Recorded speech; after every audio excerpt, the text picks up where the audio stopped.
Hello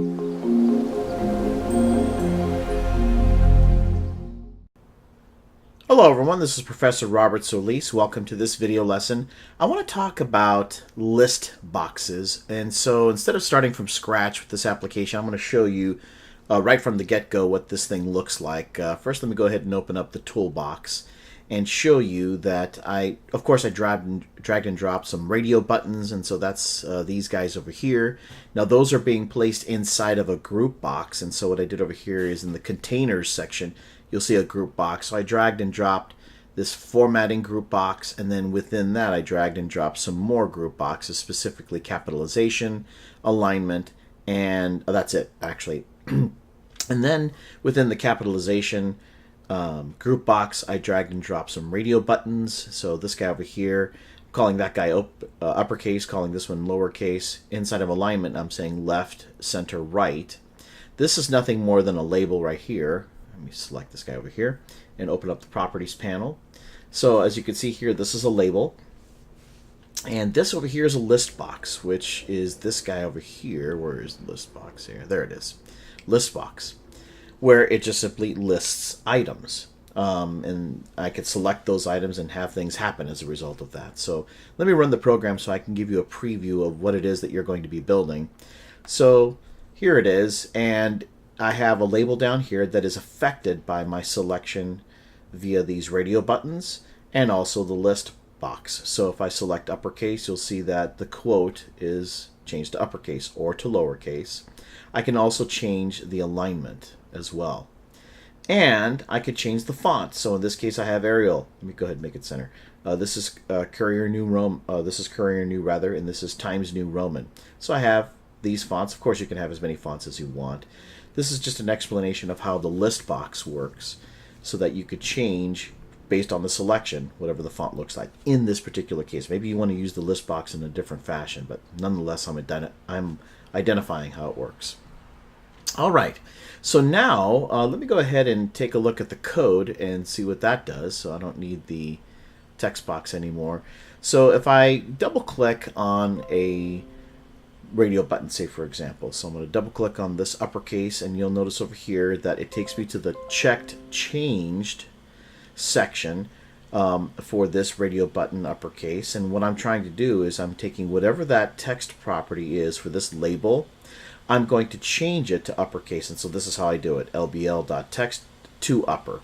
Over here I can do the same thing using to lower, so whatever the text box is, change it to lowercase.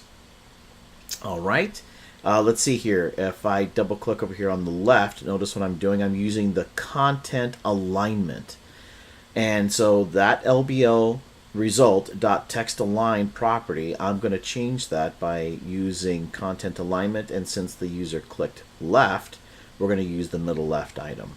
Over here for center, if I double click that, that takes me to this code. Again, I'm changing the text align for that particular label to middle center using this content alignment. And of course the same thing for right. If LBL align, or I'm sorry, LBL result.text align, if this is checked or checked, selected I should say, then content alignment middle right. So middle left, middle center, middle right. So that is how these text buttons work, or these radio buttons work. Now let me go ahead and double click on this list box. So in the list box, when you double click on it, this is the event that it takes you to. So it's I called it LST fonts, as you can see over here. So this thing is LST fonts in terms of the name. Let me go back over here. Here it is, LST fonts. LST being the Hungarian notation for a list box. For a radio button I said RDB, that's the Hungarian notation for a radio button. Let me go ahead and double click on this guy. And so the way it works out is like this. You have items here, and the first item has a 0 index. The next item has a 1 index, 2, 3, 4. So in other words, it starts from 0 in terms of the index of the item that you are selecting. If you selected, if from this box, from this list box, you selected index 0, then what do we want to do? Well, in this case, I want to make it so that it has an Arial font. So in this case, notice what I'm doing. I'm changing the label's font property. How do I do that? Well, I type in the word new, and I'm going to instantiate a new font. And I'm just going to do this. Font, within quotation marks, what is the name of the font? What is the size? And then is this thing going to be dot regular? Let's see what else we have here for options. So dot, what do I have? Okay, bold, italic, regular, strikeout. Well, in this case, I just simply want regular. So you'll see that I did that for every single one of these via an if statement. I'm just simply selecting what font I want. If the user selected the 1 index, well, that's Courier New. If they selected the number 2, well, that's Times New Roman. And let me go back over here so you can select whatever font you want. For example, let's go over here and take a look at these font properties. So I'm going to click on this box. As long as you type any one of these names, right? What do I got? Calibri, Century, Corbel. I mean, I can include any of these fonts. I just have to type them exactly as you see here. Let's see here. Let's go to Courier. I think the mistake that I originally did is I typed in Courier, but there is no Courier font in my computer. There's a Courier New. So let's see what happens if I make that mistake deliberately on this video lesson to teach you. So let's say instead of Courier, I do this. I say Courier. Instead of Courier New, I just say Courier. Let me run the program. And let's see what happens. So let me select Courier. Well, there was some change, but that's not Courier. That's certainly not Courier New. So you can see what happens if you don't type the font name correctly of a system font that's on your computer. You're going to get some unexpected results here. Now, what I should have done is I should have said Courier New. All right, well, since I opened my big mouth and I said, hey, you can select any font. Let's see if we can pick some exotic font here. I think there's one called Impact that I like. Let's see here. Yeah, I like this guy. This is good for like posters and stuff like that. Impact. All right, let's see what happens. So let me go back over here to the code. And instead of Arial, let me just say Impact.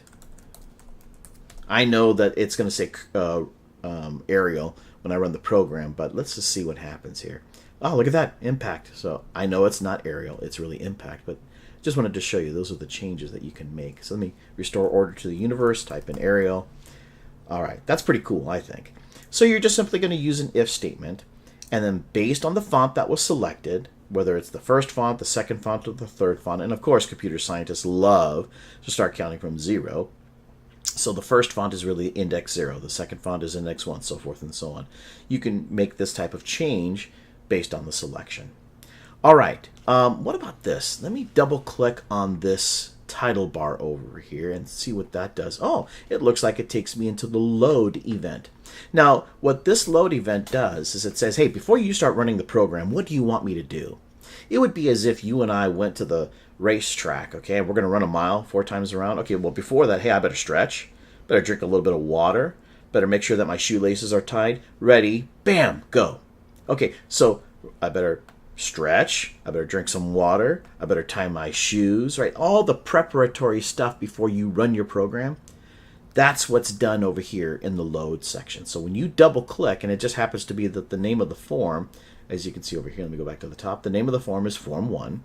So when I double click on the title bar, it's saying, hey, Form 1's load event, what do you want me to do before we actually run the program? Well, what I want you to do is over here on this list box that you have created, I want you to give, or I want you to add an item. So the way that I do that is I say .items.add, and then I want you to add the text Arial. And then I want you to add Courier, which we know now really should be Courier New. And then I want you to add Times New Roman. And by the way, I want this first one selected. So that's what this guy does. It says, hey, of your list box, the one that I'm going to select is the 0 item. Is it true that's what you want to do? Yeah, I want to select the 0 index. So when I run my program, you'll see over here that Arial is the first one selected. But first of all, notice this Arial, Courier New, Times New Roman. Okay, and Arial is the first one selected. All right, I want the second one selected. Let's see what happens. Looks like Courier New is selected because that's what I told you to do. All right, cool. I want to call this the Solis font. Now, there's no such thing as the Solis font. I'm just kidding around, of course. But I'm just trying to show you these are the items that you can add. Okay, let me restore order to the universe. Let me undo. It's supposed to be Arial. And I want the 0 index selected. So that's how form load works. What do you want to do before the program runs? Well, in this case, I'm just going to be adding items to the list box. All right? And I think that's it. I think I've gone through all the different aspects here. So I have RDB upper, RDB lowercase, left, center, right for those radio buttons. Yep, I've covered the list box. You guys are golden. You are good to go. So let me run this program again, just again to show you how you can select different fonts. It's going to change this label down here. You can change the alignment. You can change this to upper or lowercase. Everything is going to be operating independently. And that is it. So this is Professor Robert Solis. I hope this video lesson was helpful. Have a good day. See you next time.